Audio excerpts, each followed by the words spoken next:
É, pera aí. Está gravando, então. Manda bala. Ok. Meu nome é Frederico, a gente vai falar hoje sobre espaço de Banner, que a gente vai precisar mais para frente para axiomatizar a física quântica. Eu vou dar uma motivação, primeiramente matemática, e aí eu vou falar algumas outras aplicações que tem em física, principalmente EDP, mas assim, eu não vou falar, vou só citar, né? Mas a minha primeira parte é só para motivar por que que a gente precisa dessas definições e mais ou menos o que que a análise funcional faz, né? A gente vai estudar função, né, com análise funcional. E elas vão ser sempre em R ou em C. Normalmente, para física quântica, a gente vai usar em C, mas como pode ser nos dois, a gente pode denotar por K também, para ser mais genérico. Como o contradomínio dela está em um espaço vetorial, a gente pode definir uma estrutura de espaço vetorial em funções que vão de qualquer domínio para K. E a gente define isso fazendo as operações ponto a ponto no contradomínio. Ou seja, a gente define a imagem de f mais g de x com a imagem de f de x mais a imagem g de x. E analogamente para produto por escalar. Aí com isso elas herdam naturalmente uma estrutura de espaço vetorial. Aí a gente teria que demonstrar que elas satisfazem os 8 axiomas de espaço vetorial, mas é meio claro isso, a definição. E é um espaço vetorial sobre K também, né? O que que a gente quer agora é definir uma topologia nela. Uma topologia, assim, de uma forma mais ou menos ingênua, seria uma forma de tomar limites, que a gente quer definir limites de sequências. Limites são muito úteis, principalmente para a série. Por exemplo, a gente tem série de Fourier, que vai ser útil em EDP, e também vai ser útil em algumas partes de análise funcional, por outras coisas. Eu acho que a gente chega a ver também não agora, mas no curso de física quântica tinha uma parte, eu acho, de transformar de Fourier, essas coisas. Aí a gente vai ter que definir uma topologia para poder tomar os limites de sequência. Uma primeira topologia, aqui só está falando isso que eu já falei. Uma primeira topologia que a gente pode dar para uma função que vai de x em k é definir a topologia ponto a ponto, que nem a gente fez com as operações de espaço vetorial. Mas isso vai gerar um problema, porque nem sempre quando a gente faz o limite ponto a ponto, a gente vai obter uma função bem comportada. No sentido que, por exemplo, muitas vezes a gente vai restringir nossas funções às funções contínuas, ou então diferenciáveis, ou alguma outra propriedade. Mas aí a gente não consegue garantir que o limite ponto a ponto vai ter essa propriedade ainda. Então, nem sempre a gente vai ter que o limite estar bem definido, se for dessa forma. Por isso, a gente vai precisar de outro tipo de limite. Um contra-exemplo clássico aqui são as funções fn que estão indo de 0,1, no intervalo 0,1 em R. A gente define fn de x por x elevado a n. Isso daqui é mais ou menos fácil de ver que essas funções vão para a função que vale zero em todos os pontos, tirando em 1, que vale 1. E todas as funções são contínuas, ser infinito, analíticas, muito bem comportadas, mas esse limite aqui, ponto a ponto, ele é descontínuo. Então, assim, isso aqui fura esse tipo de topologia. Esse tipo de topologia ainda pode ser útil para algumas outras coisas, mas no geral a gente não vai usar ele, porque ele é muito fraco essa convergência de sequência ponto a ponto. Aí a gente vai definir uma nova forma de convergência, no caso. Convergência, quando eu falo, é sempre convergência de sequência, né? Porque a gente está sempre tomando sequência. E aí, se vocês lembrarem que a gente viu, tipo, em EDP, a gente sempre tem séries que definem funções, e aí é muito útil isso para algumas coisas. Aí, para definir esse limite, a gente vai usar uma métrica. Uma métrica é uma generalização de distância. E ela é simplesmente uma função que vai de x. X é o nosso espaço que a gente quer dar uma topologia em R, que para quaisquer pontos em x, a gente tem três propriedades.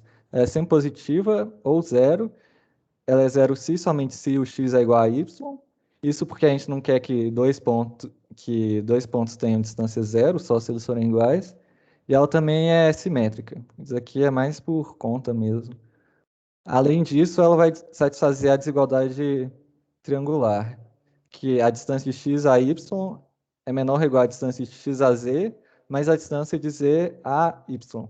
Isso é mais ou menos natural de imaginar, que é tipo, se a gente está em x e a gente quer ir em y, isso tem que ser mais rápido ou a mesma distância que de x para z e depois de z para y, né?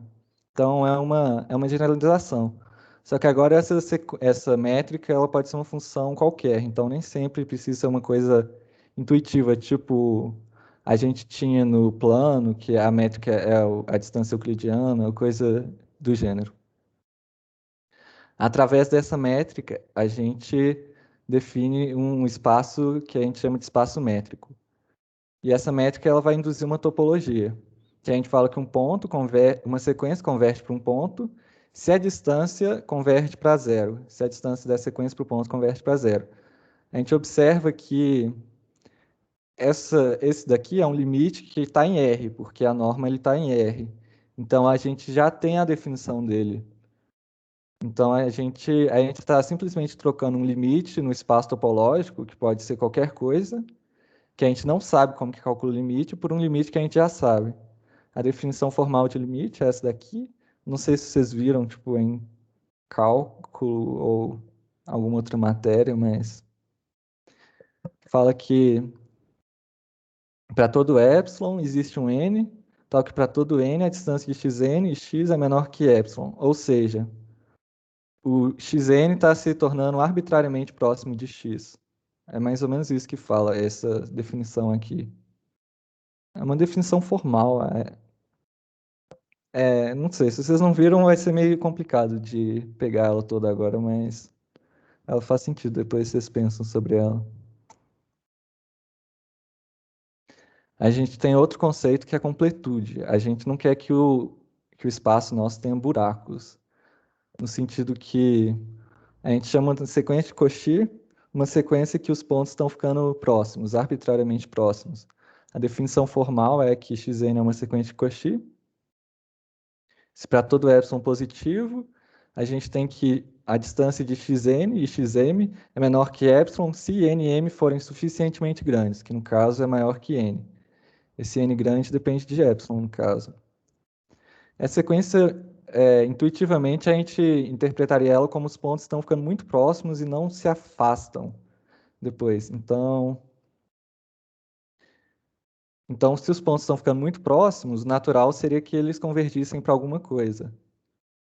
A gente vai ver que nem sempre isso acontece, mas quando isso acontece, a gente vai chamar um espaço de completo, que é um espaço que não tem buraco. Seria tipo isso.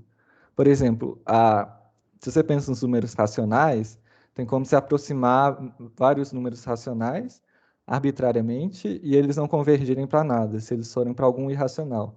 Mas a reta ele já não tem esse problema, a reta é completa. E toda sequência que converge, ela vai ser de Cauchy, porque os pontos estão ficando próximos do, do limite deles. A gente vai definir um espaço completo, que é um espaço que toda sequência de Cauchy converge. E esse espaço, ele é completo relativo à métrica sempre. Tanto a definição de sequência de Cauchy quanto a definição de convergência são sempre relativo à métrica.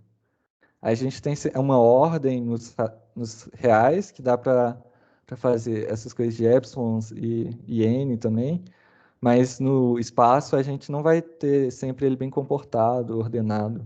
Então a gente sempre tem que ter a métrica que traz eles para os reais, que a gente já sabe trabalhar melhor. Aqui é só eu falando. Os números reais e os complexos são completos na métrica usual, que é definida como a distância de dois números, o módulo da diferença.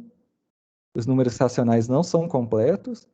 Por exemplo, uma sequência que vai para a raiz de 2, ela é de Cauchy, mas ela não vai convergir em Q, então a gente vai ter que ele não é completo. Mas isso é na métrica usual. Se a gente pega uma outra métrica, por exemplo, a discreta, ele vai ser completo. A métrica discreta, você está falando que dois pontos têm a distância 1, a não ser que eles sejam iguais. Ou seja, toda sequência de Cauchy vai ser eventualmente constante nelas, porque os pontos têm que ficar a distância menor que 1, então eles vão ser todos iguais depois de algum tempo. E também R, ele pode não ser completo dependendo da métrica que você dá nele. Isso aqui é uma métrica que, basicamente, o que eu fiz é, eu identifiquei os pontos com intervalo aberto através de uma função contínua, e aí peguei a métrica nesse intervalo aberto. Como o intervalo aberto, ele não é completo, porque você pode ter pontos que vão para uma extremidade dele, que não está no intervalo, então essa métrica induzida aqui não vai ser completa. Mas isso não quer dizer que seja diferente a convergência por essa métrica. No caso, como as funções que eu peguei são contínuas, essa métrica ela vai definir a mesma topologia, no sentido que os pontos vão convergir de acordo com essa nova métrica de barra, se somente se eles convergem com a métrica usual na reta. Mas mesmo assim, a reta não é completa com essa métrica. Então, é uma propriedade que depende muito da métrica. Se alguém estudou mais topologia, vai saber que é algo que não é uma propriedade topológica que a gente diz, porque a gente pode ter coisas com a mesma topologia e que, dependendo da métrica, pode ser completa ou não. Esse aqui foi um exemplo. Agora a gente pode definir uma topologia de acordo com a métrica. Mas a gente ainda não tem uma relação dessa topologia com a relação vetorial que a gente já tinha no espaço. Então, mas a gente quer ter isso, porque a gente basicamente quer poder fazer conta de somar vetores, somar funções, né, no caso, multiplicar por escalar. Então, para isso, a gente vai definir uma coisa que chama norma. Norma seria a generalização da norma em Rn, que a gente estuda mesmo. E ela está bem comportada quanto à soma e a relação de escalar pela definição dela.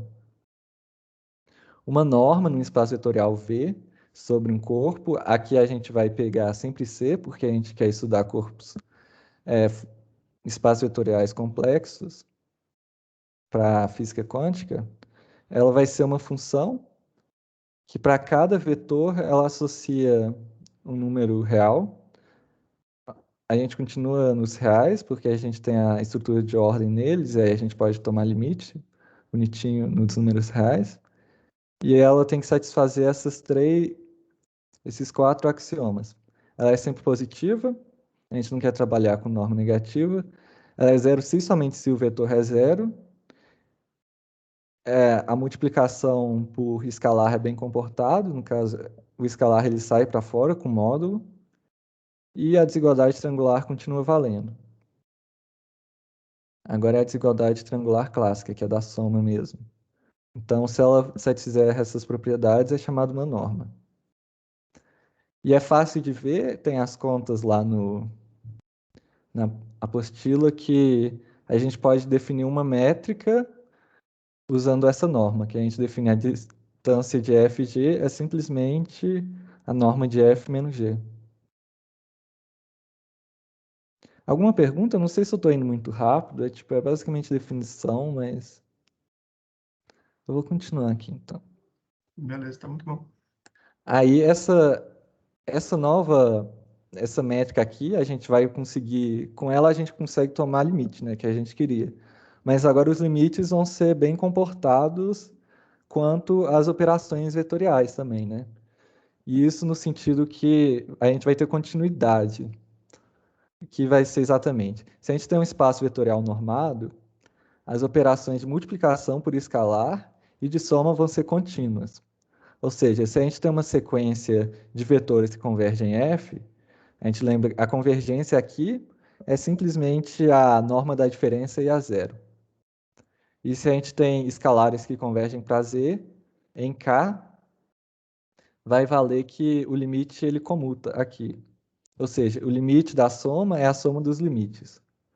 O limite do produto é o produto dos limites, e o módulo também ele vai ser bem comportado, a norma.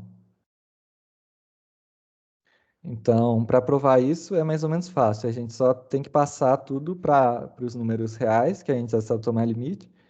A gente começa observando. O que que significa? Esse limite daqui ser igual a isso, significa que o módulo da diferença vai a zero. Mas usando a desigualdade triangular que a gente tem, a gente pode quebrar esse módulo da diferença em duas diferenças, mas como Fn converge a F, isso daqui vai a zero, como Gn converge a G, isso daqui vai a zero. Então a gente prova que ela é contínua quanto a soma. A soma é contínua. Agora, para multiplicação é parecido, a gente vai ter que somar e subtrair um ZF, mas aí depois no final sai. Aqui a gente vai ter que usar também a outra propriedade de que você pode tirar a escalar. Então ela é importante para a gente ter continuidade na multiplicação por escalar no espaço vetorial. No caso, a gente soma Z, aí aqui a gente pode colocar em evidência o Fn, e a gente pode tirar o Zn menos Z. Isso daqui vai a zero. Isso daqui é limitado, porque é uma sequência convergente, então ela é limitada. Aqui a gente pode colocar em evidência o Z, a gente tira o Z, e isso daqui também vai a zero. Então tudo vai a zero. Na última, a gente vai usar uma outra propriedade, que ela também vai ser importante, então resolvi destacar. Se a gente tem f e g quaisquer, a gente pode escrever f como f menos g mais g. Aí, usando a desigualdade triangular aqui, a gente pode colocar que f é menor ou igual a f menos a norma de f é menor ou igual a norma de f menos g mais a norma de g. Aí a gente passa o g para cá e aí a gente tem que a norma de f menos a norma de g é menor ou igual à norma de f menos g. Aí a gente pode trocar o g e o f de lugar, porque não muda nada. E aí a gente obtém a desigualdade no outro sentido. E aí a gente conclui que o módulo da norma de f menos a norma de g é menor ou igual à norma de f menos g. Aí quando a gente aplica isso nessa sequência, a gente tem que a norma de f menos a norma de fn, o módulo disso é menor ou igual que a norma de f menos fn, mas isso daqui vai a zero, porque f vai a fn. E a definição de f a fn é que a norma da diferença vai a zero.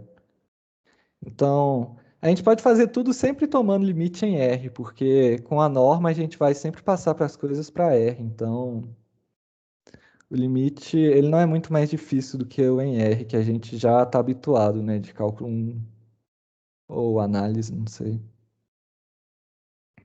Agora a gente tem todos os pré-requisitos para definir um espaço de Banach. Um espaço de Banach vai ser simplesmente um espaço vetorial complexo, que ele é munido de uma norma, e ele vai ser completo relativo à métrica induzida pela norma. Ou seja, toda sequência de Cauchy, nele, a sequência de Cauchy ela depende da norma, ela vai convergir para algum ponto.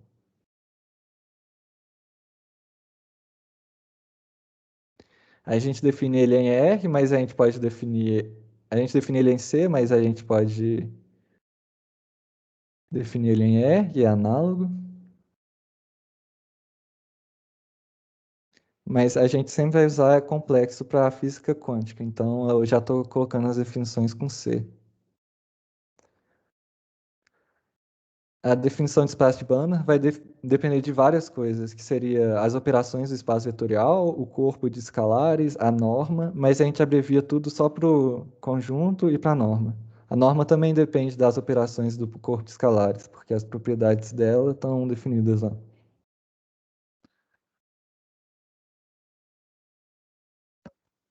A gente continua tendo que o espaço pode ou não ser Banach, dependendo da norma que a gente usa nele. Agora vai ser um pouco diferente, porque se as normas geram a mesma topologia em espaço Banach, a gente vai ter que eles são, as duas normas vão ser completas, mas assim, isso é um detalhe que eu não vou focar nisso não. Mas é só para falar que não acontece que nem antes tinha em R. Cn é sempre um espaço de Banach, e ele vai ser para qualquer norma por causa de um teorema de análise, que todas as normas em Cn são equivalentes.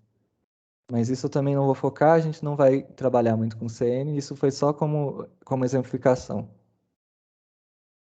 Agora a gente tem nosso primeiro espaço que a gente não consegue tratar usando a álgebra linear finita, que são as funções contínuas no intervalo 0 e 1. A gente pode definir uma norma nesse conjunto de tal forma que ele vire um espaço de Banach.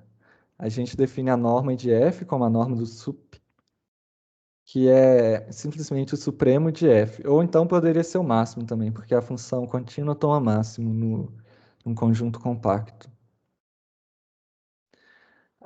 Ele satisfaz as propriedades de norma, essa definição aqui. Isso aqui está feito no livro, mas é mais ou menos fácil, então eu não vou falar agora não. Vocês podem consultar lá. Aqui vai ser um exemplo de como que a gente mostra que um espaço é Banach, que é fazendo várias contas, na verdade. Mas como esse é um espaço que ele é bem característico, eu resolvi colocar a proposição. E ela não está muito bem feita na apostila também, então eu coloquei aqui de uma outra forma. A gente começa pegando uma sequência de Cauchy e a gente quer mostrar que ela converge. Que ela converge relativo a essa norma. Como a gente tem essa desigualdade daqui, porque a gente definiu que a norma de f é o supremo de f de x, a gente sempre vai poder fazer isso daqui. A norma de fn menos fm é menor ou igual à norma de fn menos fm. A, a norma aqui está em C, a norma aqui tá no espaço das sequências contínuas. Então, a gente pega uma norma, a gente está falando que a gente tem uma função de sequências. Como a gente pode pegar para x, e essa sequência em cada elemento x está cotada pela sequência das normas, a gente tem que ir para n e m grande, isso daqui vai ficar pequeno. Então, a gente mostra que as sequências f de x, fn de x, elas vão ser Cauchy. Agora, como os números complexos eles são completos, a gente tem que essa sequência ela vai convergir nos números complexos. Então, a gente pode definir para cada x o limite pontual das sequências da sequência fn. Aí a gente define essa nova função.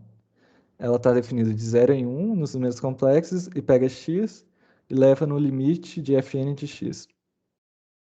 A gente definiu essa função. A gente não sabe se ela está de fato nesse espaço, se ela de fato é o limite dessa sequência fn relativo a essa norma. A gente vai mostrar isso agora. Primeiro a gente mostra que ela está no espaço, ou seja, que ela é contínua.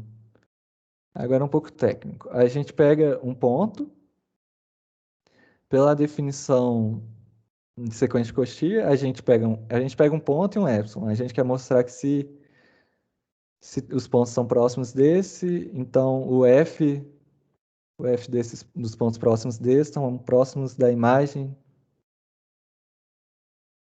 A gente quer mostrar que se y está próximo de x0, então f de y está próximo do f de x0.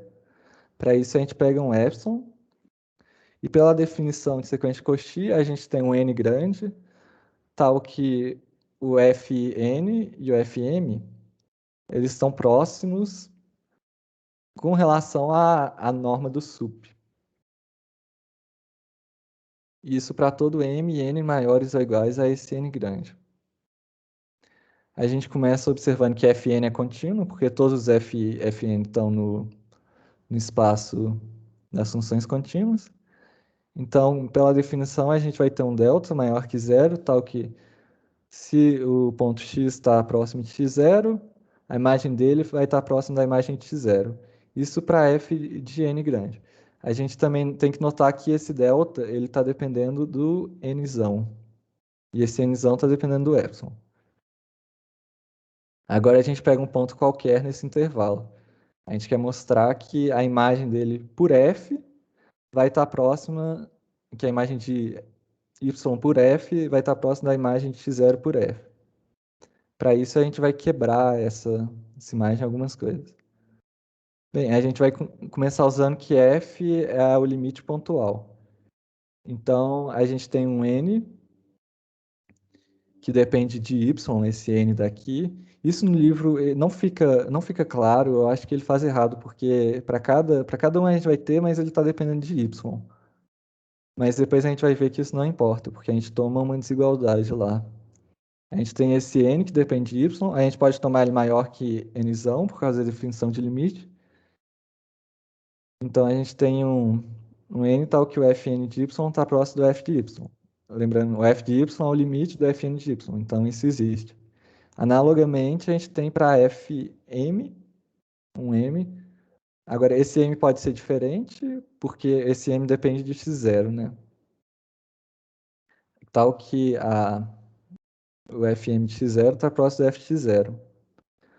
Agora, a gente soma e subtrai alguns fatores em f de y menos f de x0. A gente vai somar e subtrair esses f's aqui. E a gente vai quebrar a soma em 5. A gente começa observando que essa diferença aqui, esse n, dependendo do y, ele está cotado por epsilon. Essa segunda diferença, a gente pode cotar pela norma do sup, porque é o fn e o fnzão do mesmo ponto y. Então, eles são menores que o supremo da função. Menores ou iguais. Essa terceira, por definição, ele vai ser menor que epsilon. Essa quarta, a gente faz a mesma coisa, de cotar pela norma do sup. E essa quinta, por definição, vai ser menor que o epsilon. Aí, no final, a gente lembra que a sequência é de Cauchy e que o fn menos fm, ele tá, eles estão próximos se o n e o m forem grandes. Mas a gente começou pegando esse nzinho e esse mzinho maiores que o nzão. Então, no final, a gente tem que isso aqui é menor que 5 epsilon. Isso aqui basta para mostrar que o limite vai a zero. Isso a gente conclui que a sequência ela é sequência não, a função ela é contínua. Agora a gente tem que mostrar que o fn de fato converte para f com respeito à norma do sup. A gente só sabe que ele converte pontualmente. Para isso a gente fixa um epsilon maior que zero. Como fm é Cauchy, a gente vai ter que isso daqui vale, existe um nzão tal que satisfaz isso. Aí para cada x, a gente tem um m de x, e esse m a gente pode supor que é maior que n, porque, de novo, o f n de x converge a f de x, então a gente pode supor que ele é grande, esse m, tal que a imagem dessa função que está na sequência e a imagem do f sejam próximas.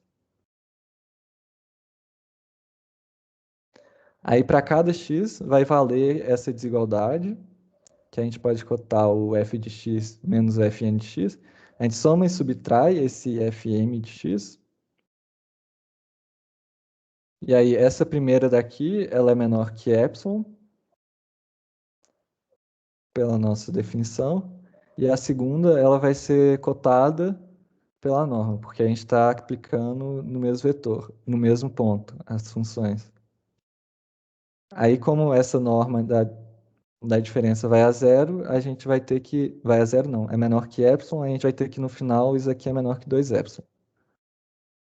Mas isso aqui vale para todo x, então quando a gente toma o sup, a gente obtém exatamente a norma do sup. Então a gente mostrou que a norma do sup é menor que 2 epsilon. E aí com isso a gente conclui o que a gente quer. A gente nota que esse exemplo ele é bem importante porque ele mostra um jeito de ter um caso não patológico das funções contínuas. Que aí a gente tem que o limite de função contínua é de fato contínua, então a gente continua no nosso espaço. Agora o Luiz Felipe vai falar sobre operadores e eu vou passar para ele.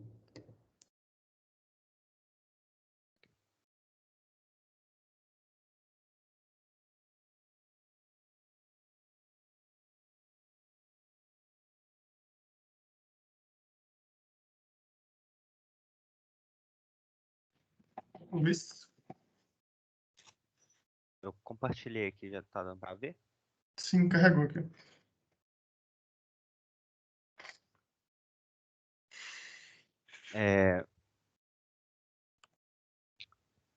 Tudo bem. Então, a gente vai falar de operadores agora. Então, uma motivação antes, né, é que apesar dos observáveis de um sistema quântico, eles estarem definidos num espaço de Hilbert, como a gente viu no seminário do Yuri, no último, o conjunto de observáveis, eles não constituem um espaço de Hilbert em geral. Só que, em certos casos, eles vão constituir um espaço de Banach. Então, esse é o motivo, talvez o principal motivo que a gente esteja falando de espaço de Banach, do ponto de vista físico, né, como motivação física. Então, o objetivo dessa parte, que é o final do seminário, vai ser ver dois resultados importantes sobre espaços de operadores aí, que o primeiro é que certos conjuntos de operadores definidos em espaços normados, eles vão ter estrutura de espaço de Banach, e operadores definidos em certos subespaços de um espaço normado, eles podem ser estendidos unicamente para o espaço inteiro. Então, esse primeiro teorema vai ser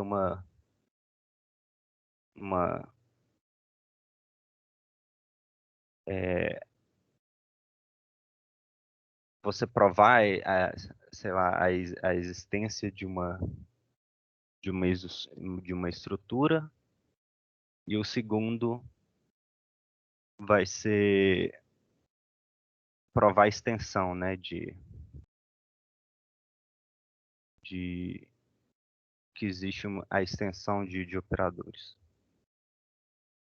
Então, a primeira definição que a gente precisa é de operadores limitados. Então, um mapa linear entre espaços normados, ele é limitado se existe um número m tal que essa desigualdade aqui é satisfeita, ou seja, a imagem de qualquer função é menor ou igual a que esse m fixo vezes a norma da função. A norma da imagem é menor ou igual à norma da função a menos desse m. Ou equivalente é isso aqui, que o supremo dessa razão é finito. Aqui eu vou, ao longo talvez do semestre inteiro, a gente vai abusar da notação e vai colocar F pertencente a V, em vez de excluir o zero aqui.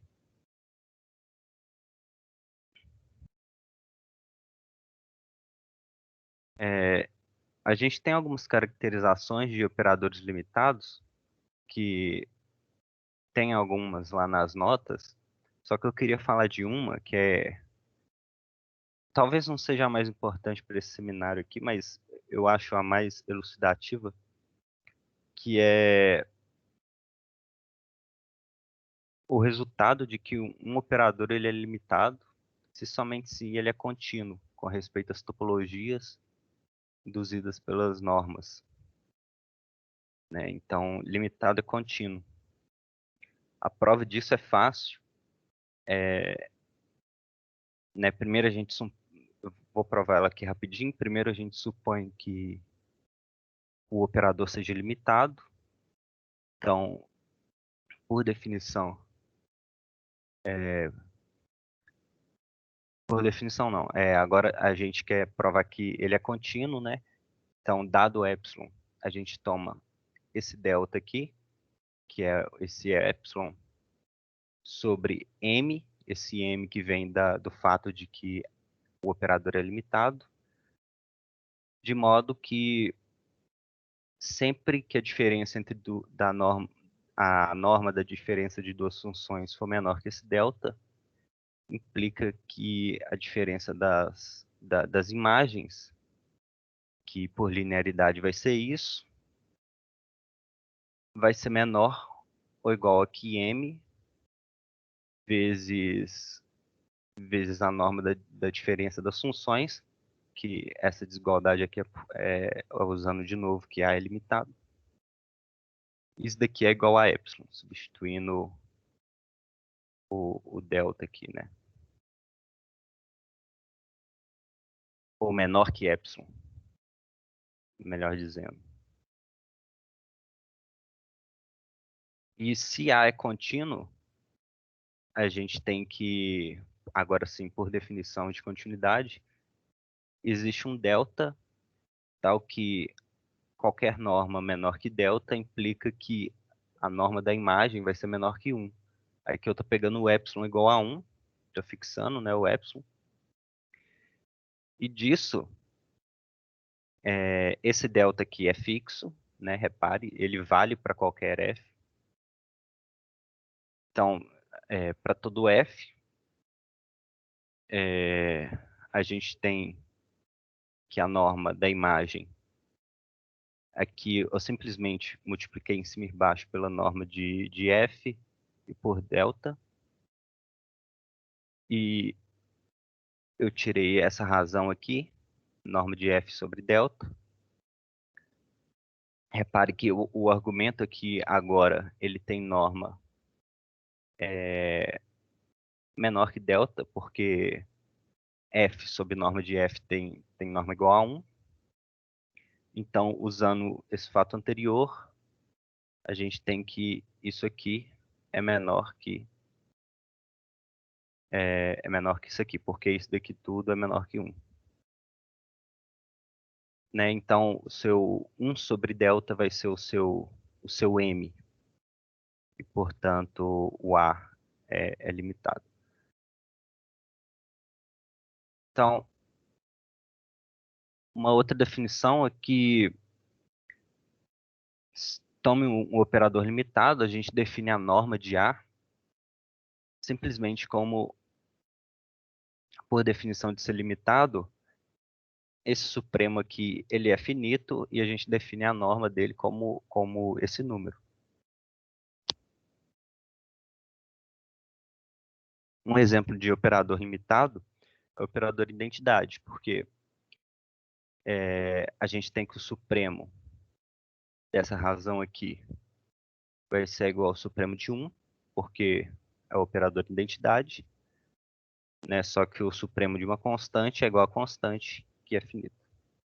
Né? Então é um operador limitado com norma 1, a identidade. Agora um exemplo que a gente vai ver de um operador não limitado. Então, seja esse conjunto aqui, que são as funções intervalo fechado de 0 a 1 nos complexos, que são diferenciáveis. A gente tem que esse conjunto é um subespaço vetorial das funções contínuas. E os dois, eles são normados com a norma do supremo. E a gente vai ver que o operador derivação, ele não é limitado. Ou seja, que o supremo dele é infinito, né? Ele não existe. Para isso, é suficiente mostrar que esse conjunto ele contém elementos arbitrariamente grandes. Porque o supremo, ele nada mais é do que a menor das cotas superiores de um conjunto. Se um conjunto tem elementos arbitrariamente grandes, ele não tem cota superior nenhuma, né? Então,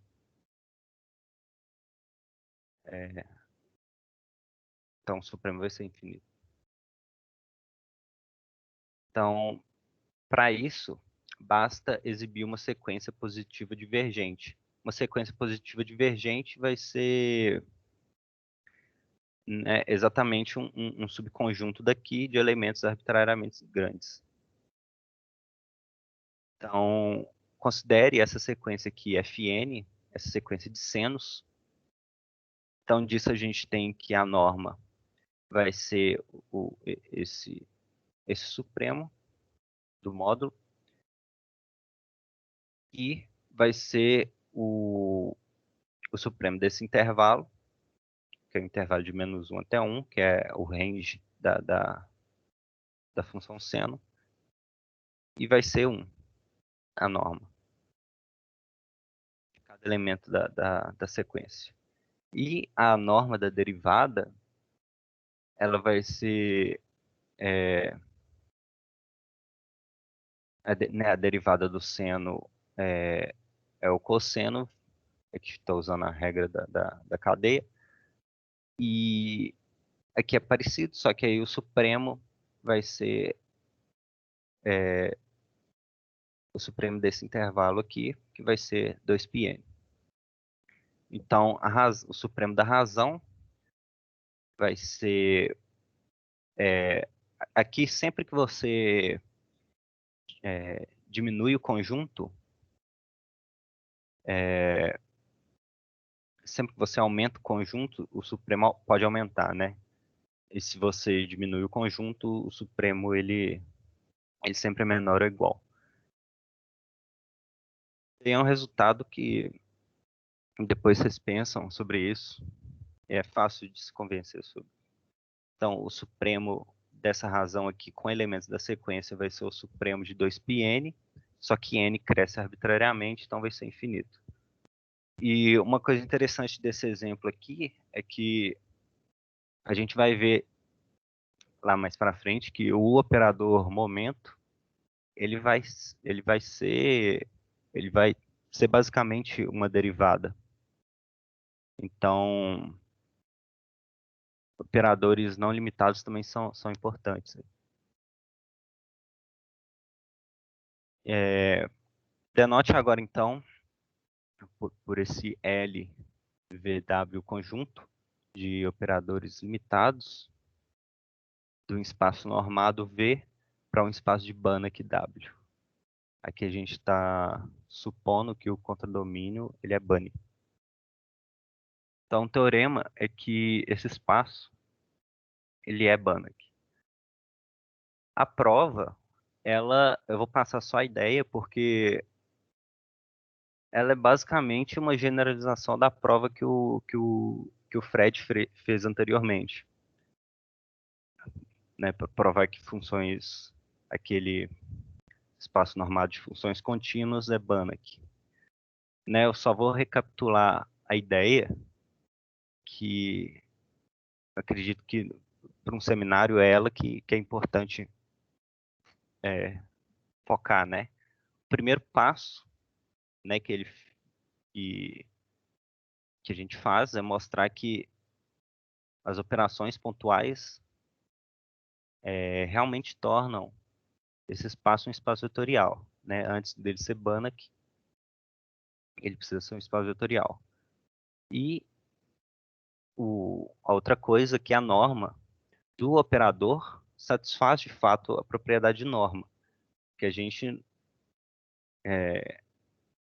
não verificou isso, né? Apesar da gente ter definido aquele número como norma, a gente não verificou que ele de fato é uma norma. Então, o restante é mostrar que esse espaço com essa norma é completo, com a norma de operadores. Então, a ideia é a mesma que o anteriormente. Então, a gente foi feito, né? A gente tomou uma sequência de Cauchy, a gente mostrou que a imagem de qualquer função sobre essa sequência a gente não mostrou, né? Mas a gente pode mostrar que é uma sequência de Cauchy em W, e aí a gente usa a hipótese de que W é Banach para concluir que existe o limite pontual, né, dessa sequência em W. Aí sim, o que o Fred fez anteriormente foi definir, né, o limite como sendo uma função, né, que é o limite pontual, E aí mostra que essa função está de fato no seu espaço, né? E para isso usa basicamente que as operações e a norma são contínuas. E no final a gente mostra que A é igual ao limite de AN, só que esse limite tomado na norma de operadores. Então, o rascunho da prova é esse. E ela repetidamente aparece.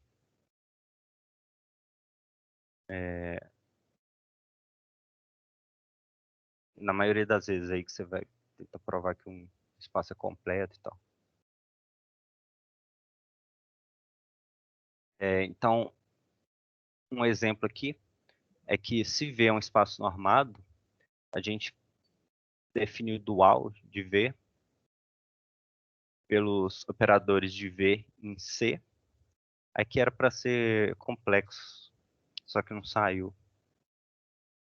Então, como C é um espaço de Banach, pelo que o Fred falou, então V estrela também é pelo teorema. E uma diferença aqui, em álgebra linear, a definição usual de espaço dual, ela vai englobar todas as transformações lineares, né? Porque em espaço de dimensão finita, transformações lineares são contínuas e, portanto, limitadas. Então, todas as transformações lineares já são limitadas. Só que, né, isso daqui eu acabei de falar. Só que em espaço de dimensão infinita, não necessariamente a gente tem que... É importante se restringir a funções limitadas para esse tipo de coisa. Agora a gente vai ver aquele segundo teorema sobre extensões de operadores. Esse aqui eu vou tentar dar mais detalhe.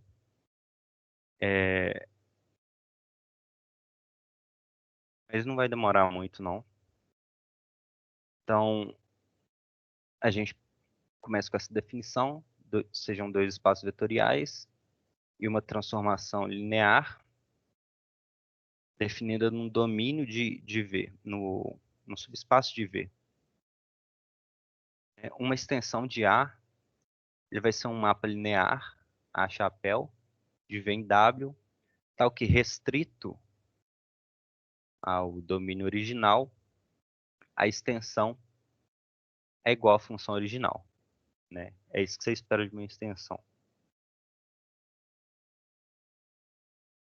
Então, uma outra definição é que um subespaço de um espaço normado, ele é denso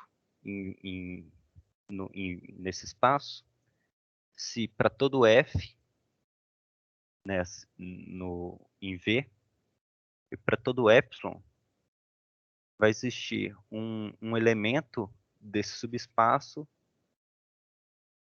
que ele é arbitrariamente próximo o elemento subespaço é arbitrariamente próximo do elemento do espaço. Ou seja, isso vale para essa definição vale para espaços gerais, né, topológicos. O que ela basicamente está dizendo é que qualquer ponto que você pegar do seu espaço grande e qualquer aberto em volta desse ponto, você sempre consegue um elemento do subespaço dentro desse aberto. Isso quer dizer ser denso. Então, o teorema é o seguinte. Você tem um Espaços exemplo aí, Luiz Felipe? Oi? Um exemplo de um subespaço denso?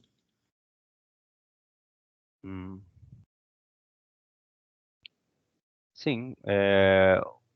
subespaço denso vai ser os racionais, é um subespaço denso do subespaço topológico, né? Não subespaço vetorial, mas também, né? Mas aqui eu pensei mais geral, mas sim, os racionais vai ser um subespaço denso dos reais, porque em torno de qualquer número real,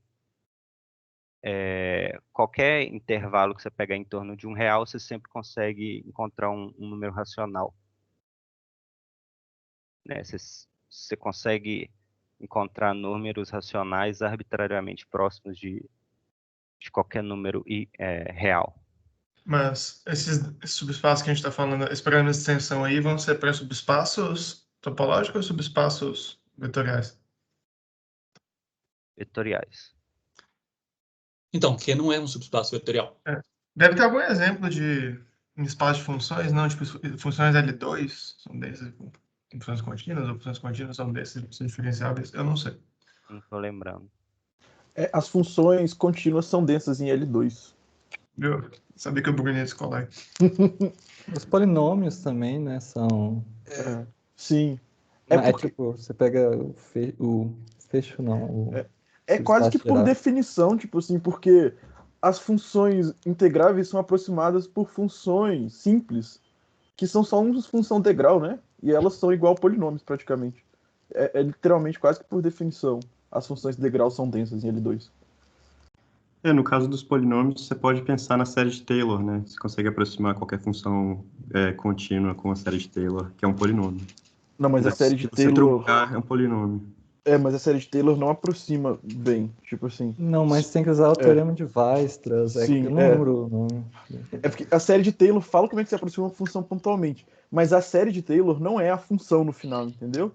Tipo assim, porque isso estaria falando que toda função é analítica, isso é claramente falso, sabe? Outro exemplo também são as funções seno e cosseno, né, que elas vão ser... como é que fala? Tipo polinômio O trigonômetro. espaço gerado por elas vai ser denso. Aí isso que dá mais ou menos o teorema de série de Fourier, né?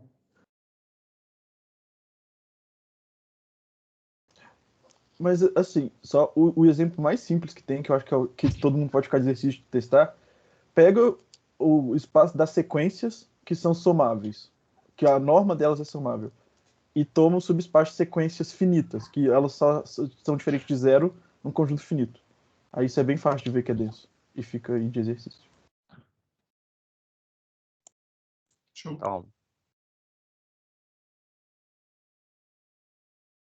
Então,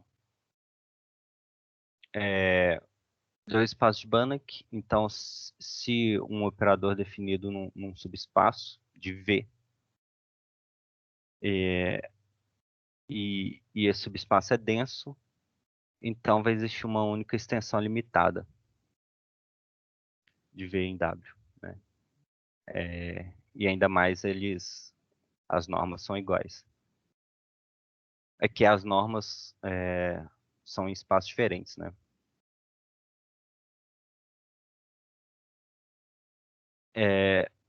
Antes, um lema é que se um operador limitado para qualquer função, a norma da imagem vai ser menor ou igual que a norma do operador vezes a norma da função. Que é simples também. Você multiplica em cima e embaixo pela norma da função, aí isso vai ser menor ou igual que o supremo, né? Porque essa razão sempre vai ser menor ou igual que o supremo. Isso daqui é exatamente a norma do operador. Então, o primeiro passo é definir o candidato a ser a extensão do A. Então, como a gente tem um subespaço denso, então, para qualquer elemento de V, né, isso por definição aí vai existir, a gente pode tomar bolas cada vez mais menores ao redor de F, e aí a gente vai conseguir uma sequência contida no subespaço que converge para F. E como A é limitado, a gente pode usar o lema anterior para chegar nisso, e aí usando que W é Banach, essa sequência aqui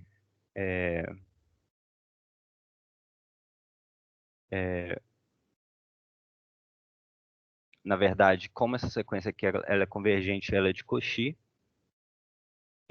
e aí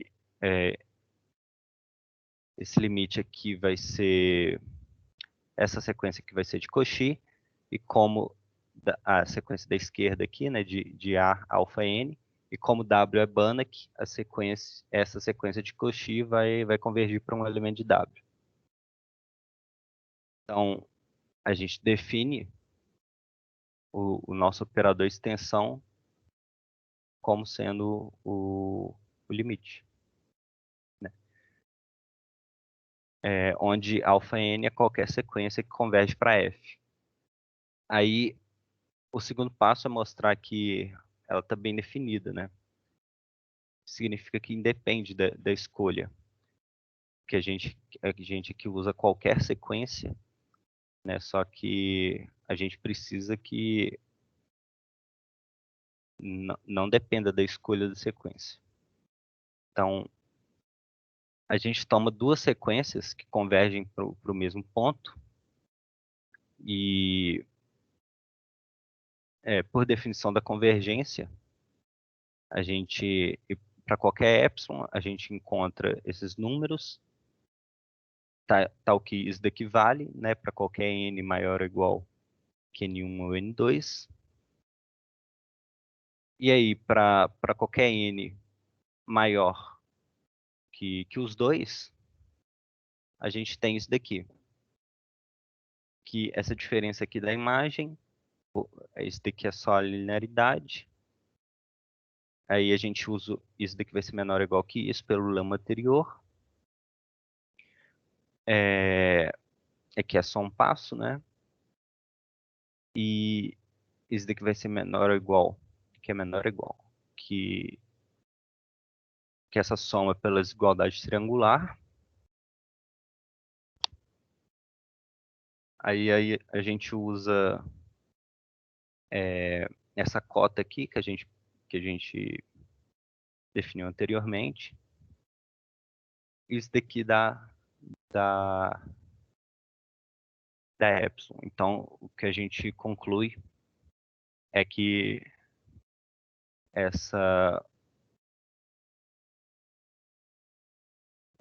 o limite dessa sequência inteira aqui é zero.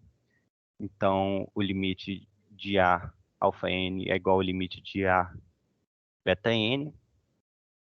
E pela definição, como a gente definiu a chapéu como o limite, né? Então, limite de A alfa N é igual ao limite de A beta N. Então, a função vai ser bem definida, né? A gente pega duas sequências diferentes que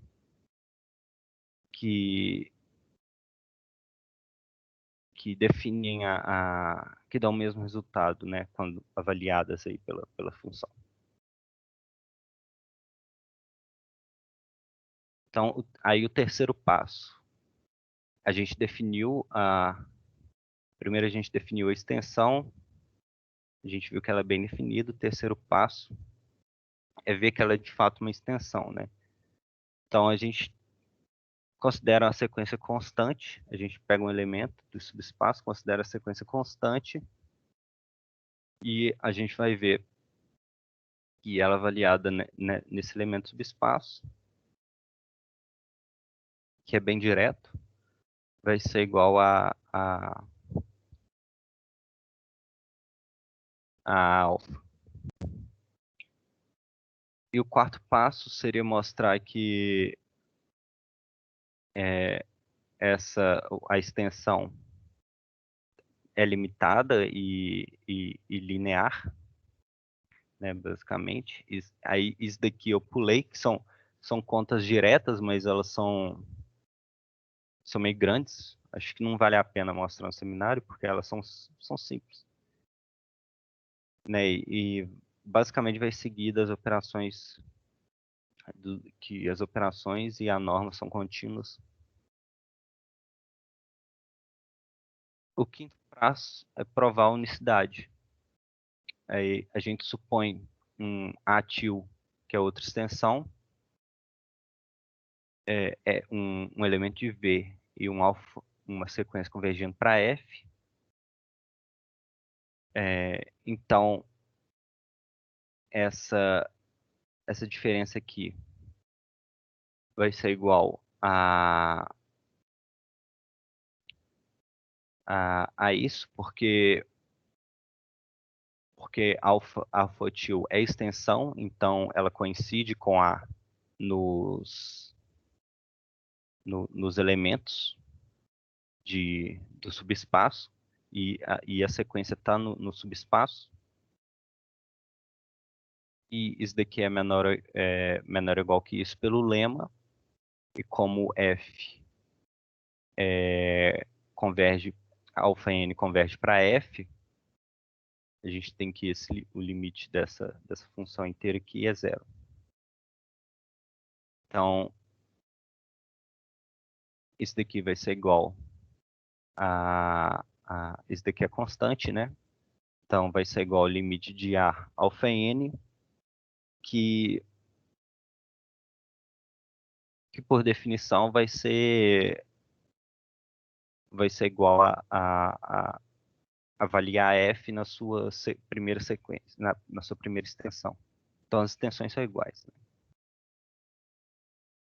E o último passo é mostrar que as normas coincidem. Por um lado, a gente tem isso daqui, que a norma dessa imagem vai ser igual à norma desse limite, por definição, da extensão. Aí, continuidade da norma, a gente tira o limite. Isso daqui é menor do que isso pelo lema.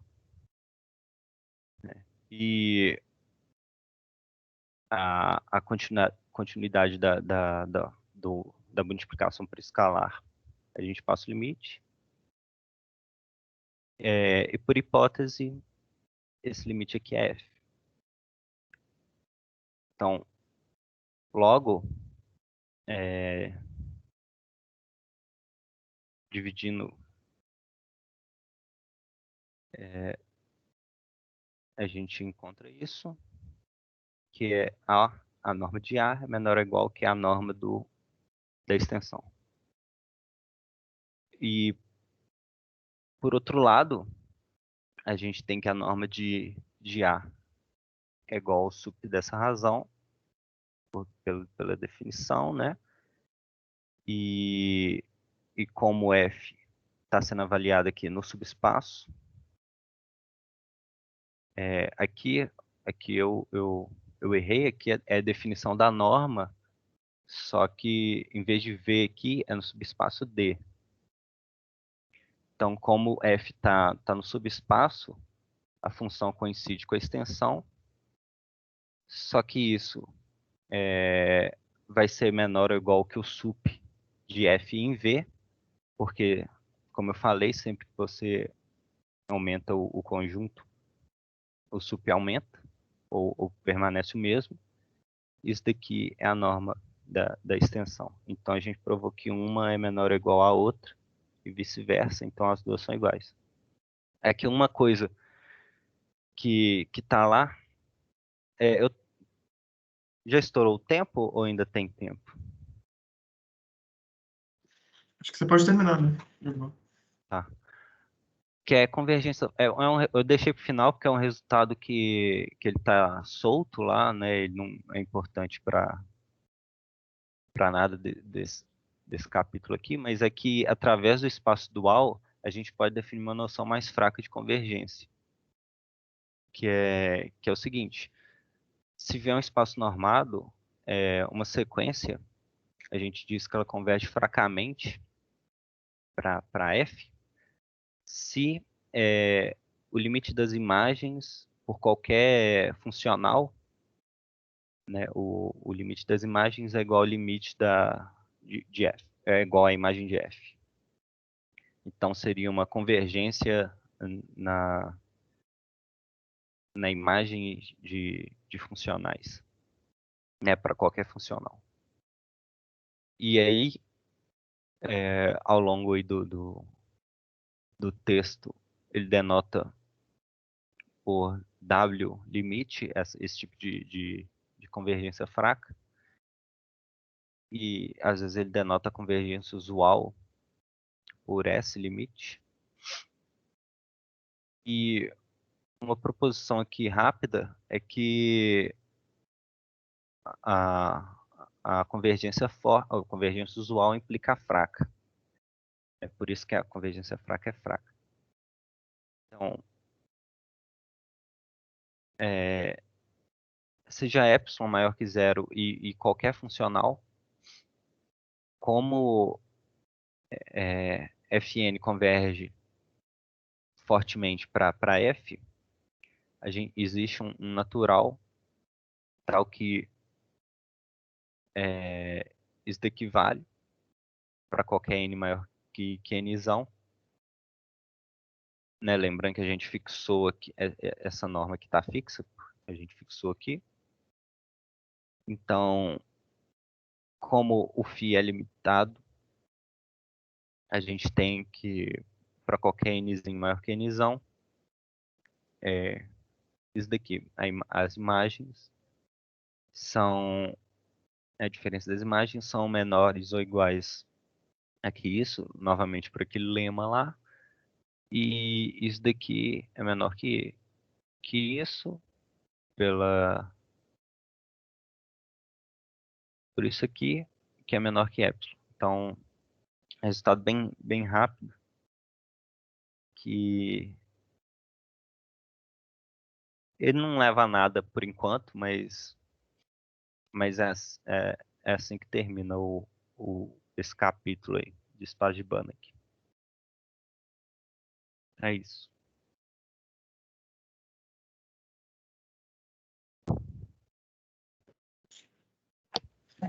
Show. Excelente apresentação ali, né, Fred Luiz? Obrigado. Só perdeu o ponto por causa desses times aí no modo claro, pelo amor de Deus. Nem sabia que tinha modo escuro. E alguém tem uma pergunta para o Fred Luiz? Eu tenho. Eu queria pedir para disponibilizar o slide depois, porque assim, eu achei muita informação, aí eu queria reler. E reler uma coisa que você já viu, é melhor.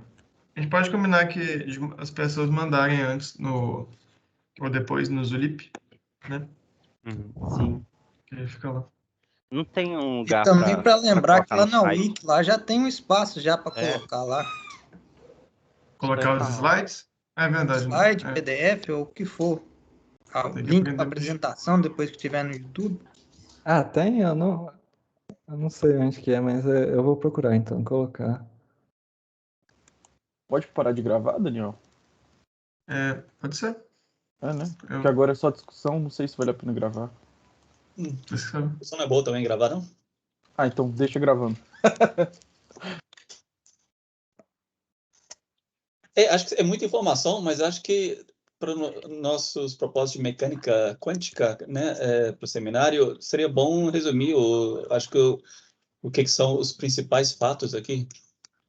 Né, sei lá, eu queria só falar alguns fatos principais que eu acho importante, e depois, se alguém quiser falar mais outros fatos que lembrar. Uma coisa importante aí é que os operadores lineares lá em espaço de dimensão infinita são muito diferentes dos operadores lineares em dimensão finita. Né, porque todo operador linear de dimensão finita é contínuo, enquanto que existem operadores lineares em espaço de funções que não são contínuos, né? O Luiz deu o exemplo do operador derivada. Quando a gente trabalha em EDP, em geral, a gente não está nem aí para esses operadores que não são limitados, porque a gente quer provar resultados, existências de soluções para EDPs, então a gente lá, em geral, só trabalha com operadores limitados. Mas aí em mecânica quântica surgem naturalmente operadores não limitados, e então é importante saber lidar com eles, né? E aí, essa é uma primeira ideia que achei importante ressaltar.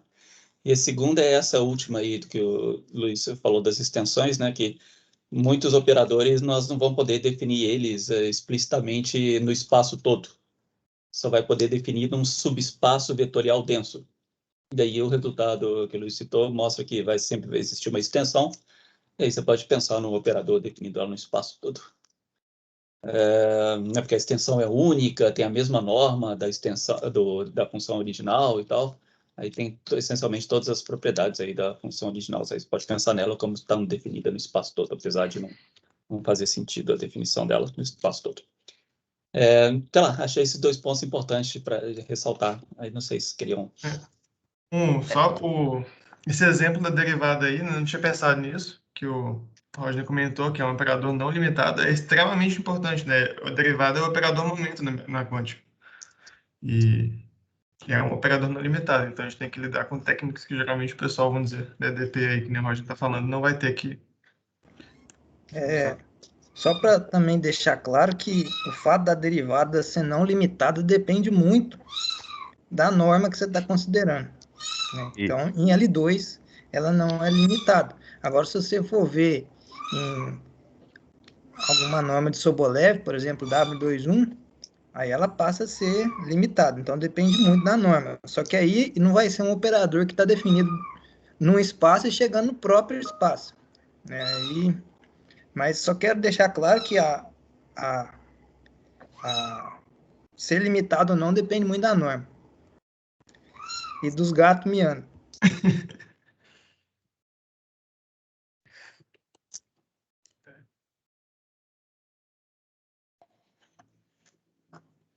Essa é uma pergunta. Tipo assim, a norma que a gente vai lidar geralmente no espaço de funções o lema que a gente leva, assim, geralmente é que, como o Fred falou, varia muito as propriedades do seu espaço com a norma, mas geralmente a gente acaba fixando uma norma do Supremo ou alguma norma que deixe seu espaço, né, que eu não sei como é que funcionaria. O norma que leva em conta derivadas também, ao invés de só função.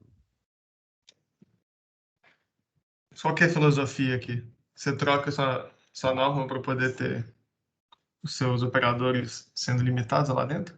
Não, você toca o espaço. Você não trabalha com os espaços, com espaços todos das funções C1, passa a ser demais. Aí você trabalha com espaços em que a função tem norma L2 e a derivada também tem norma L2. Aí isso aí seria um espaço Sobolev, né? Que tanto a norma L2 da função como a norma L2 da derivada são números finitos. E aí, essencialmente, vai ser a soma de uma com a soma com a outra norma.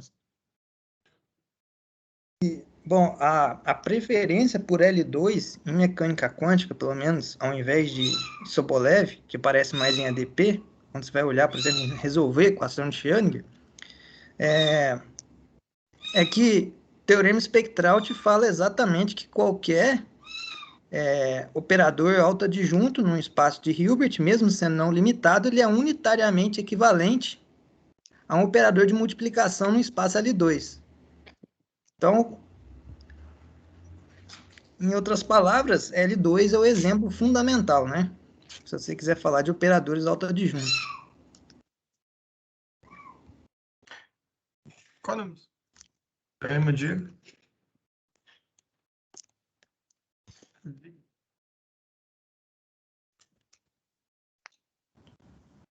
Espaço de Sobolev não é de Hilbert? É Banner, mas não é de Hilbert, tem isso? Espaço de Hilbert, né? Sim. Espaço completo, né? Porque é subespaço de porque não necessariamente tem a norma que vem do produto interno. Mas quando a norma vem produto interno e é completo, aí é um espaço de Hilbert. Eu tinha entendido que a norma de espaço Sobolev não era, não adivinha de produto interno, mas tem isso então, né? Então vem. Sim, produto interno lá é integral de UV mais integral de DU-DV.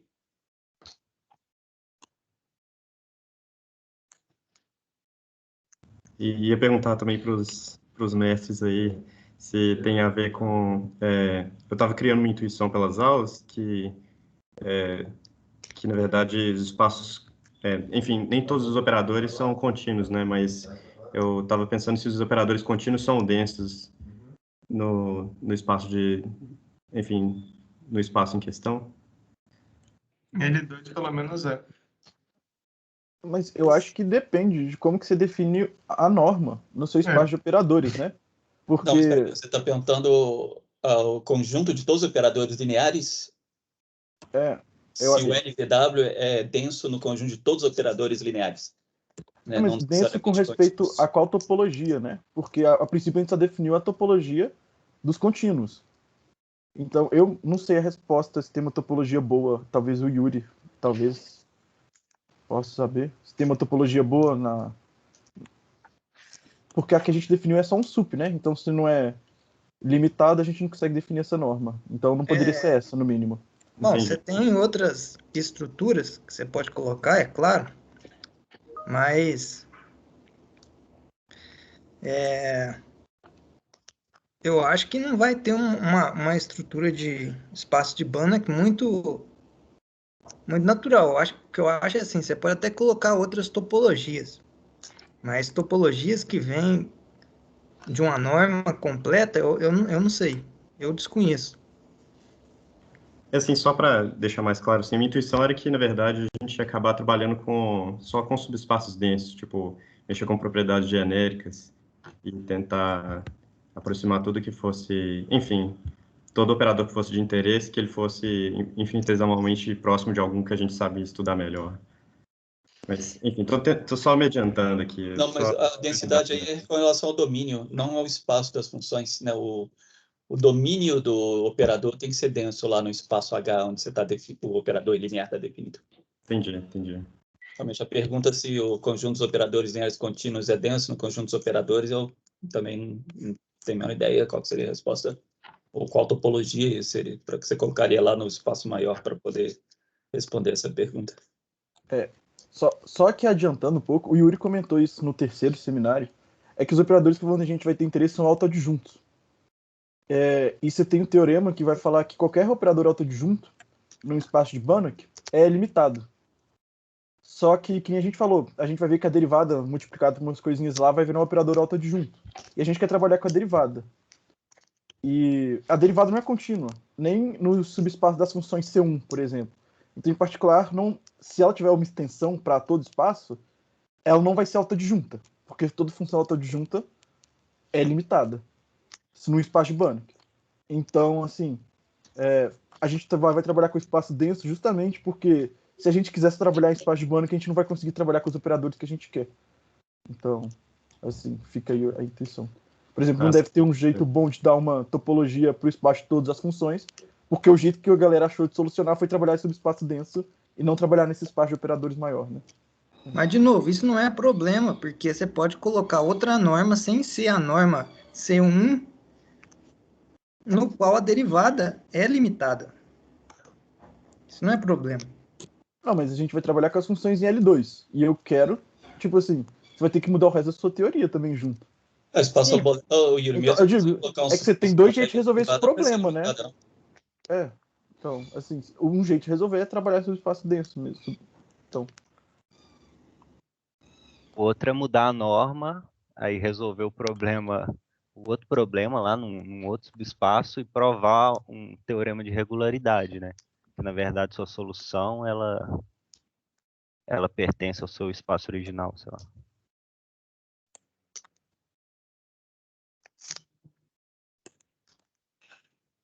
Tem que ver que, antes de tudo, os físicos são práticos. Também eles provavelmente vão trabalhar com normas super abstratas para... o resultado pode ser matematicamente verdadeiro, mas eles preferem trabalhar com subespaços densos, que é muito mais simples de trabalhar, né? Muito mais simples trabalhar com séries de Fourier, senos e cossenos, do que tentar definir topologias abstratas lá. Isso que algum dia seja possível, talvez já seja, não sei.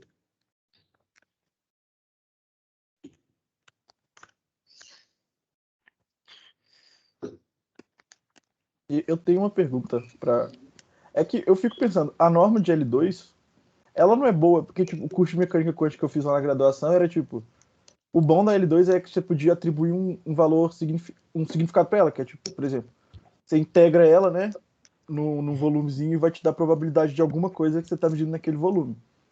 Aí eu fico pensando que às vezes se mudar a norma, não daria esse problema, porque a interpretação já meio que existe para os físicos, né? Então, não seria um problema trocar a norma? Não um problema matemático, que nem a gente viu que tem problema físico. Bom, seria um problema. Mas aí, de novo, você entraria numa questão interpretativa, que independe da tua formulação axiomática. Então, a gente está acostumado a falar com essa coisa da onda aí, que eu esqueci o nome disso, como é que chama? Função de onda?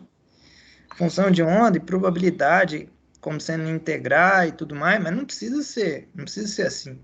Isso é só uma maneira de interpretar a tua teoria. Quem mexe lá com os fundamentos da mecânica quântica trabalha com coisas que não são necessariamente assim.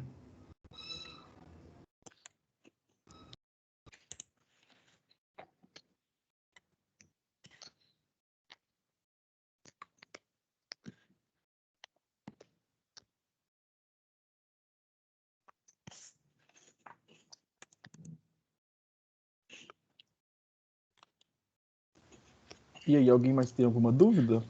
Pensando agora só no começo que o Fred falou, né? Porque, tipo, na física, a princípio, a gente não está tão interessado em espaço de Banach mesmo. O motivo é porque a gente vai começar a olhar sempre os operadores, né? Que não vão formar espaço de Hilbert, mas sim espaço de Banach. Pelo que o Yuri falou, é porque para você ter noção de espectro, essas coisas, você tem que ter noção de adjunto e tal, e ser auto-adjunto. Isso não faz sentido no espaço que não tem produto interno, né? Aí. Não, espectro você pode definir em qualquer espaço normado. Não, sim, mas eu lembro que você falou que a motivação da gente usar a análise funcional era porque para operadores auto-adjuntos existia essa teoria já feita do espectro lá. O que existe o teorema espectral. O que você precisa, na concepção que eu usei lá, por que você precisa de espaços de Hilbert e operadores autoadjuntos em espaço de Hilbert, ao invés de operadores em espaços normados quaisquer, é que você precisa tirar do operador uma função numérica. E o que faz isso, pega um operador e devolve uma função, isso é o que você chama de cálculo funcional. E o cálculo funcional mais natural que existe é o cálculo funcional dos operadores autoadjuntos no espaço de Hilbert. E aí você ganha de brinde que mesmo quando o teu espaço é complexo, esse cálculo funcional para operadores, ele é real, porque o teu espectro toma valores na reta, não nos complexos.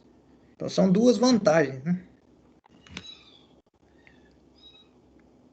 Mas, em princípio, você poderia definir o que é o espectro de um operador definido num espaço normado qualquer.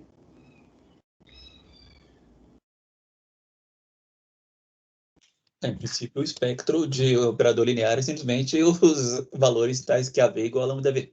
Né? Pode definir para qualquer operador linear.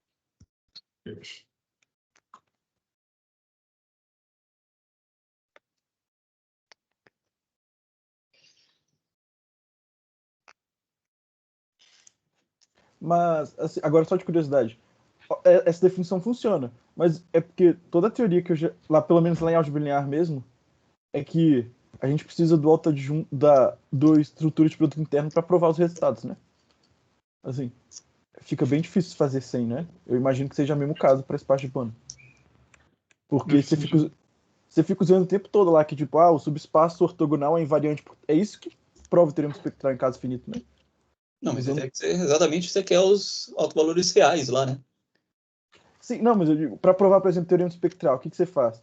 Você mostra que o subespaço ortogonal é invariante pelo adjunto, então você tem um passo n mais 1 da indução, porque o adjunto é ele mesmo. Aí é esse tipo de coisa que você usa o tempo. Não é assim, a definição você pode só definir A igual a lambda V, mas eu não sei se você vai conseguir fazer muito com isso, né?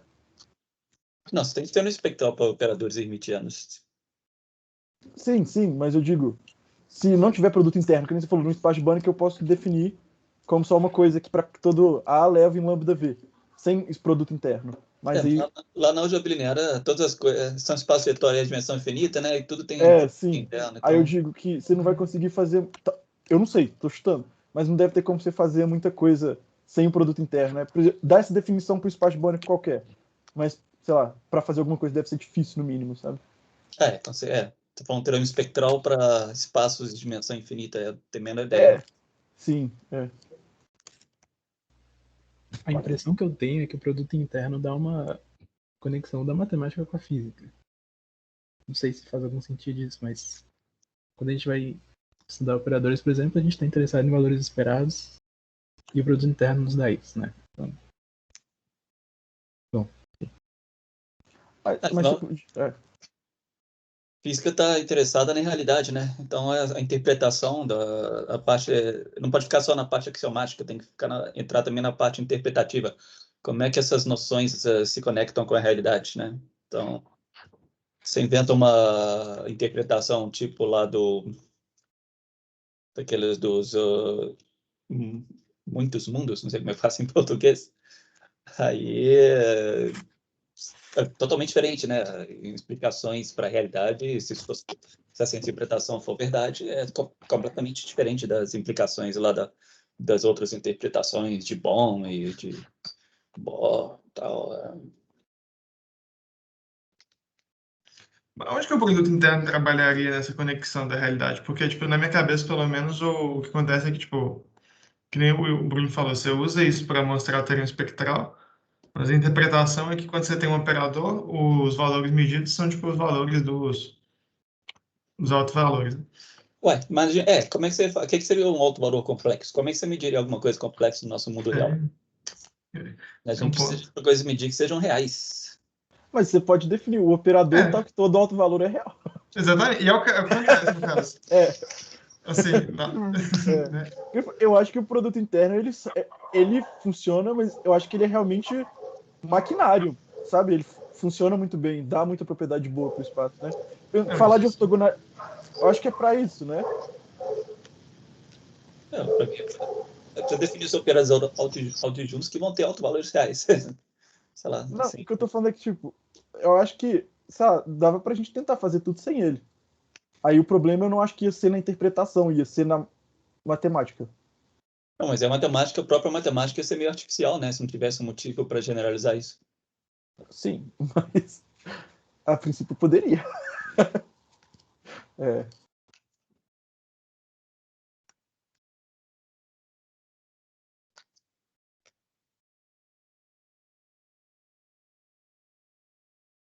Pesquisando aqui, eu achei um teorema espectral para operadores compactos em espaços de Banach. Compactos? Sim, mas já é alguma coisa, né? Então, não sei, eu acho que esse argumento de que você precisa do teorema espectral para fazer conta, eu não sei se isso é um argumento forte.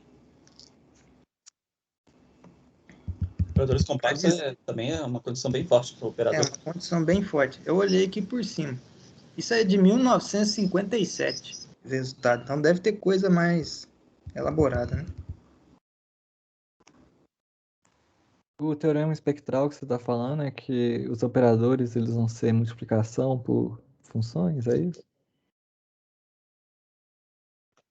E tem várias, no caso de operadores autoadjuntos, você tem várias formulações equivalentes.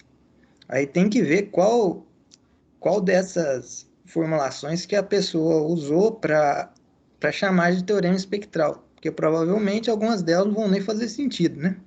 Aham. Aí eu não sei, eu não olhei direito, né? Mas, Yuri... Você tem um enunciado aí? Oi? Você tá com o enunciado aí na tela? Peraí, tá aberto aqui. Só um segundo. Acho que eu tenho. Mas, aproveitando quando você procura, Yuri, é que eu lembro que você comentou... Eu não sei o que é o cálculo fracional lá, né? Aí, tipo, o que você falou que o teorema espectral possibilita fazer esse cálculo fracional ou não? É funcional. É, funcional. Funcional. Então, cálculo funcional é basicamente isso. É associar funções a operadores. Porque qual que é uma das maneiras de interpretar o teorema espectral é o seguinte: ele te permite pegar uma função real, que em princípio está tipo assim, f de x igual a exponencial de x. Então, o teorema espectral te permite pegar essa função e, ao invés de aplicar ela na variável x, aplicar ela no próprio operador. Então, f de t é igual a exponencial de t. O teorema espectral te permite definir a exponencial desse operador. Como que essa exponencial ela é definida? Ela é definida como uma função no espectro. O teorema espectral te permite substituir o operador pelo espectro. Aí você vai definir essa função exponencial em termos do espectro. Então, isso é um cálculo funcional. É uma maneira de estender uma classe de funções reais para algum espaço de operadores. E essas funções elas são definidas de alguma maneira em termos do espectro do teu operador. Então, você tem outros cálculos funcionais que se aplicam a outra classe de operadores sem ser operadores autoadjuntos. A teoria dos operadores, que chama quem estuda esse tipo de coisa.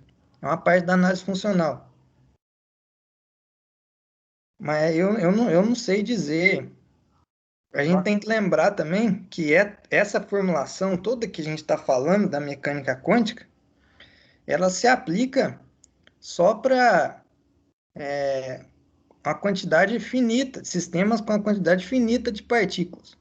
A gente ainda vai ver que se você tem duas partículas, você define o correspondente sistema quântico como sendo o produto do espaço, o produto tensorial do espaço de estados e blá blá blá. Então a gente está indo para a internet caiu, parece, não? Não, estou te escutando ainda. Então, a gente está começando assim, a gente está começando de uma partícula, sistema de uma partícula, aí a partir daí a gente define o que é duas partículas, e por indução finita fica definido por um sistema de n partículas, mas o processo indutivo, para você definir por uma quantidade enumerável de partículas, não está bem definido, nesse caso. Beleza, mas se você for pensar na realidade, a realidade ela é formada de um contínuo de coisas, né? Então, você gostaria de uma formulação da mecânica quântica para o contínuo, por assim dizer, ou por uma quantidade não enumerável de partículas, e que isso, de alguma maneira, restrito ao caso finito, te desse a tua formulação atual. Sei não, a quantidade de partículas não é finita? Não, em princípio não. Verso? A outra formulação é justamente aquela formulação algébrica da mecânica quântica, que trabalha com matriz de densidade e tudo mais, que é uma formulação mais geral. Então, a gente está batendo o martelo muito no teorema espectral, mas isso é o que se usa para falar de mecânica quântica de sistemas de quantidade finita de partículas. Você tem outra formulação, que é sobre álgebra C estrela e tudo mais, que trata de sistemas mais gerais. Mas aí, tipo, mas assim, se alguém me perguntar, nessa formação que a gente tá vendo, por que você usa espaço de Hilbert? É por causa, tipo assim, é pelo teorema espectral. Só que essa não é uma resposta boa para ser essa formação de toda a quântica. É mais ou menos isso? Mais ou menos isso. Tá, tá. Ok. Não, eu entendi que o que a gente vai ver não é necessariamente o melhor. Mas, pelo menos, para justificar o nosso, a gente precisa do teorema espectral, né? Um trem assim. Isso, algo Tá. assim.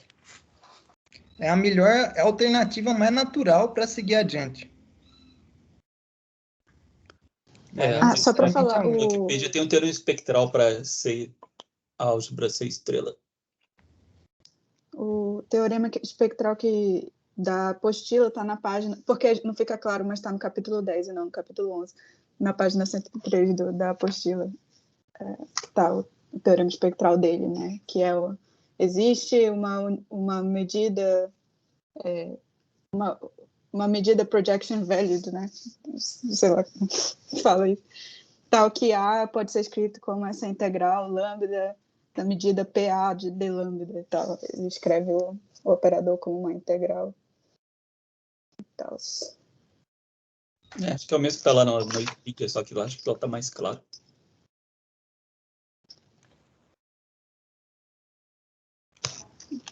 Olha, eu não sei a fundo também, mas pensando na ideia de que uma norma obedece à lei do paralelogramo, por exemplo, e que, portanto, ela advém de um produto interno, isso não seria uma condição meio natural também, não, para trabalhar com espaço de Hilbert? Você cobrar que Nem toda norma satisfaz isso, né? Então, mas as que satisfazem vêm de produto interno, não é? Se e somente se. Uhum. Então, mas essa ideia de obedecer à lei do paralelogramo não seria uma condição um pouco, talvez, natural, assim, para trabalhar para escolher uma norma, por exemplo, e, portanto, ela, ao invés de mexer com a norma, especificamente, você mexe com um produto interno no espaço de Hilbert? Você está falando de, por exemplo, fisicamente, você precisa dessa regra do paralelogramo para dar sentido para as coisas, então a tua norma necessariamente ela teria que vir de um produto interno, algo assim?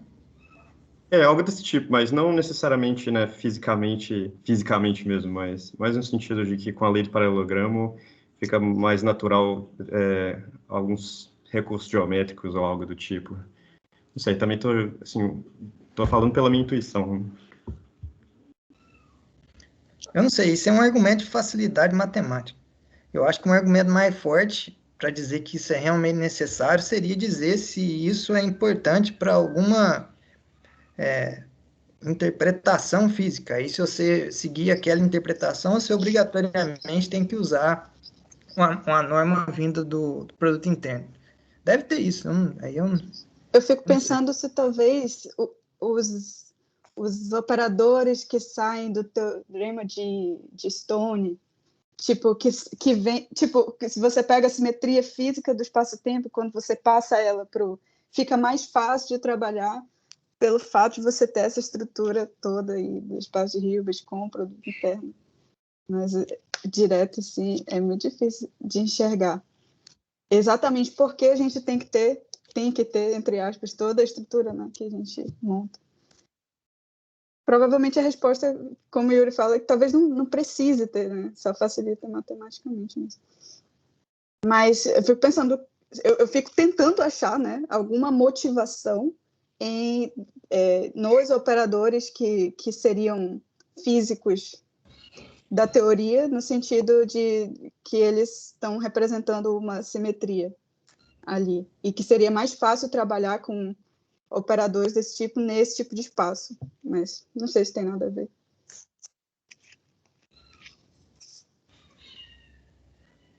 Eu também não sei, não.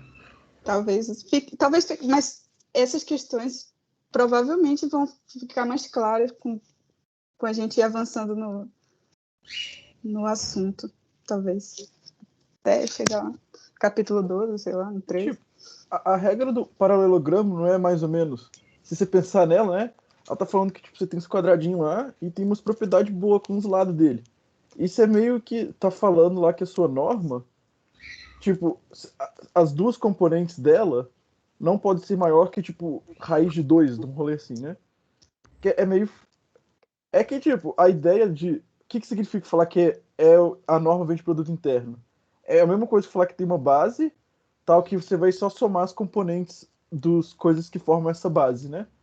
Tipo assim, você pega um vetor. Eu acho que a ideia do paralelograma, eu acho que tipo, se você pegar e escrever, ele meio que vai estar falando que tipo, a soma de duas coisas assim não pode ser maior.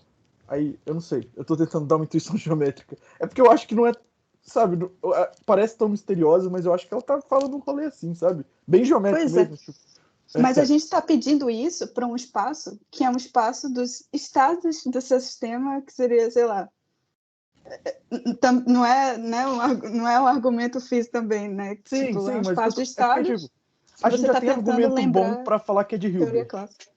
Aí a gente, agora eu tô só, tipo assim, então, independente. Dá um motivo qualquer pra norma, uai. A regra do paralelogramo é, em resumo, dizer que é mais fácil fazer conta quando a norma vem do produto interno do que uma norma dada aí. Realmente fica muito Na minha cabeça, conta sem usar como a norma mais geral. o físico tá lá usando os brackets dele. Isso é só muito... Vocês conhecem a piada lá do... Acho que eu já devo ter contado isso. Vocês já devem conhecer também do físico, do matemático, do engenheiro que tava na praia, naufragaram, foram parar na praia, Não. na ilha, tava ilhado assim, e aí eles não sabiam o que fazia, e aí tinha um coqueiro lá, e aí o engenheiro, mais do que depressa, bolou um negócio lá com uns pedaços de madeira que ele achou, derrubou o coco, comeu, ficou com a barriga cheia. Aí o físico fez uns rabiscos no chão lá na areia, bolou um experimento lá, derrubou o coco, comeu. E o matemático estava sentado lá embaixo do coqueiro, pelejando lá, e os outros perguntaram para ele, mas por quê? Né? Você não come? Ele falou, primeiro eu tenho que mostrar que o coco existe. Como é que eu vou comer o coco se eu não sei se ele existe? Né? Então é isso aí.